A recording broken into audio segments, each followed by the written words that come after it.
Very good morning to all. I am Rafika from SIMT Nakodar. बच्चे, हमने जो आज का टॉपिक करना है वो हमने डेप्रिसिएशन का किया था। लास्ट टाइम हमने डेप्रिसिएशन में उसके कॉजेस, उसकी नीड्स और उसके फैक्टर्स जो थे वो डिस्कस करने थे। हमारे फैक्टर्स जो थे डिटर्मिनेशन ऑफ डेप्रिसिएशन में क्या है। सबसे पहले जो ओरिजिनल कॉस्ट होती है फिक्स्ड एसेट की, जैसे कि इसमें परचेज प्राइस है, फ्रेट है, इंस्टॉलेशन एक्सपेंसेस है, ठीक है। तो वो हमारी क्या है, देखो जब आपने मशीनरी खरीदी, ठीक है, तो मशीनरी खरीदने के साथ साथ आपका जो है उसमें जो है फ्रेट होता है, मीन्स ऐसा खर्चा जो होता है जो कि आप उसे लाने में जो है खर्च करते हो, अपने घर तक पहुंचाने में या अपने जो है प्लांट या मशीनरी में, ठीक है, अपने प्लांट्स में लाने के लिए या उसे इंस्टॉल करने के लिए जो खर्चा करते हो। फॉर एग्जांपल, आप जो है आपने एक मशीनरी खरीदी है, ठीक है, तो वो जो है 5 लाख की है, ठीक है। उसमें से जो है उसका जो है 3,000 या 4,000 जो है उसका लाने का खर्चा पड़ गया, ठीक है, प्लस उसका 10,000 जो था वो इंस्टॉलेशन पड़ गया। 5 लाख की मशीनरी थी, ठीक है, उसमें से 10,000 का जो था वो आपका इंस्टॉलेशन था, 5,000 जो था उसको ट्रांसपोर्ट करवाने का था। तो ये जो है आपकी 15,000 जो थी ये एक्स्ट्रा कॉस्ट होगी, जो कि परचेज प्राइस में आपने इंक्लूड नहीं की। अगर से आप बोलो कि आपने जो मशीनरी है वो 5 लाख की ली है, लेकिन उसके अलावा भी उसमें के ऊपर जो है खर्चा हो रहा है, तो ओरिजिनल कॉस्ट जो है वो फिक्स्ड एसेट की सबसे पहले आपने निकालनी है, जिसमें आपने परचेज प्राइस में उसकी जो है फ्रेट एंड इंस्टॉलेशन एक्सपेंसेस को भी इंक्लूड करना है। नेक्स्ट है estimated amount of expenditure on repairs during the useful life. अब बोलते हैं इसमें जो है एस्टिमेटेड अमाउंट ऑफ एक्सपेंडिचर जो होता है, इसमें हमने उनकी रिपेयर्स, यानी कि जब तक हम उसको चला रहे हैं उसमें सर्विस वगैरह भी लगती है, तो ये ऐसी अमाउंट होती है जो कि एक तरह का हमारा एक्सपेंडिचर होता है, और ये एक्सपेंडिचर जो है वो हम अपने रिपेयर्स में करते हैं जबकि हमारी मशीनरी जो है वो काम करती है, ठीक है।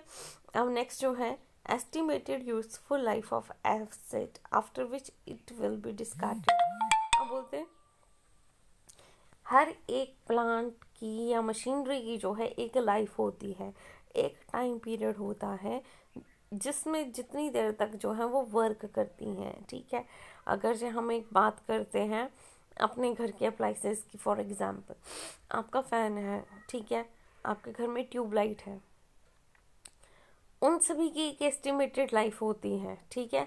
अब आपका जो फ़ैन होता है, फ़ैन के ऊपर आपका कभी ध्यान नहीं जाता, ठीक है, आपको उसकी इतनी कोई केयर नहीं होती, लेकिन हाँ जब गर्मियों में आपको हवा चाहिए होती है तो आप क्या करते हैं, इसे अगर जब वो ना चले तो आप क्या करते हैं उस चीज़ को कि काश फैन होता तो हम आराम से बैठ सकते, ठीक है, हमें नीड महसूस होती है कि नहीं हमें हवा चाहिए, ठीक है। तो ये जो फैन है, अगर आप अपने घरों में देखो तो ये फैंस देखो कितने पुराने हैं, इन द सेंस कि ये हम कब लेकर आए थे, किसी को 10-15 साल हो गए हैं, किसी को 20 साल हो गए हैं, ठीक है।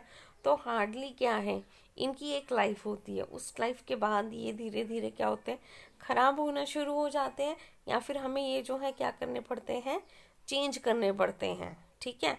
क्यों? क्योंकि इनकी एक एस्टिमेटेड लाइफ जो है वो ख़त्म हो गई है, और उसकी जो है उसके बाद ये ख़राब हो जाते हैं। जैसे कि हम इनका यूज़ करते रहते हैं, तो यूज़ कर करके कभी मोटर ख़राब हो जाती है, कभी इलेक्ट्रिसिटी ज़्यादा होने के कारण इनका पटाखा पड़ जाता है, कुछ भी ऐसा होता है, ठीक है। यानी कि बहुत सारे इश्यूज़ होते हैं, वोल्टेज इशू होता है, तो जिसके कारण ये ख़राब हो सकते हैं, और उस टाइम पीरियड के बाद आप इन्हें ठीक नहीं करवा सकते, ठीक है। और आपके पास एक ही ऑप्शन होता है कि आपको वो नया खरीदना पड़ेगा, क्योंकि उसकी यूज़फुल लाइफ जो है वो ऑलरेडी ख़त्म हो चुकी है। नेक्स्ट है एस्टिमेटेड रेजिड्यूअल और स्क्रैप वैल्यू। अब आप पूछोगे कि स्क्रैप वैल्यू क्या होती है। स्क्रैप वैल्यू वो वैल्यू होती है जो कि जब हमने पूरी तरह से मशीनरीज को यूज़ कर लिया तो उसका एक स्ट्रक्चर जो होता है वो तो खड़ा है, लेकिन उसकी वर्किंग जो है वो क्या हो गई है, बंद हो गई है।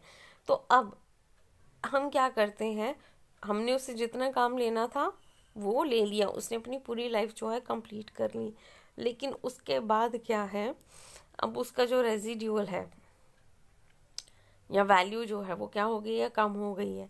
तो अब ये जो रेजिड्यूअल वैल्यू है इसमें क्या होगा कि जब वो कबाड़ हो जाती है तो हम कबाड़ को क्या कर देते हैं, बेच देते हैं। बेचने के बाद हम उससे कुछ अमाउंट जो है वो कलेक्ट कर लेते हैं। तो इसकी भी एक वैल्यू होती है जो कि हम ऐड करते हैं कि कबाड़ में बेचने के बाद ये हमारे को कितनी पड़ेगी। अगर जो आपकी मशीनरीज बहुत बड़ी बड़ी हैं, ठीक है, तो उसमें आपको 5,000 या 10,000 मिल जाता है, क्योंकि वो पूरा आयरन होता है। उसे पिघलाने के बाद हम उसे और शेप जो है वो दे सकते हैं। तो अब जब हम इसे बेचते हैं कबाड़ में तो हमें एक वैल्यू मिलती है जिसे हम क्या बोल देते हैं, स्क्रैप वैल्यू। ये वैल्यू हमें कबाड़ को बेचने के लिए मिलती है। फॉर एग्जांपल, आप अपने घर में न्यूज़पेपर का यूज़ करते हो, आपने उसे पढ़ लिया, वो क्या होगी, पुरानी होगी। तो ऐसे ही क्या होता है, हम एक दिन नहीं खरीदते लेकिन हम नंबर ऑफ न्यूज़पेपर इकट्ठी करते रहते हैं। फिर उसके बाद अगर जो हम उन्हें सेल करते हैं तो हमें क्या मिलता है, रद्दी। रद्दी में हम क्या करते हैं, उसे कुछ अर्न करते हैं ना। एक साइड तो हम क्या कर रहे हैं, रोज़ 5 रुपए 2 रुपए खर्च कर रहे हैं एक न्यूज़पेपर के लिए, लेकिन साथ ही साथ क्या है, उसे यूज़ करने के बाद हम उससे जो है कुछ अमाउंट जो है वो निकाल रहे हैं। तो वो होती है हमारी रेजिड्यूअल या स्क्रैप वैल्यू। अब नेक्स्ट है पॉसिबिलिटी ऑफ ऑब्सिलियंस। पॉसिबिलिटी ऑफ ऑब्सिलियंस का मतलब है कि एक टाइम के बाद हमारी जो मशीनरी है वो एब्सोल्यूट हो जाती है। किसके कारण, टेक्नोलॉजी के कारण। अब देखो हमारे पास जो है मॉडर्न टेक्निक्स जो हैं वो आ गई हैं।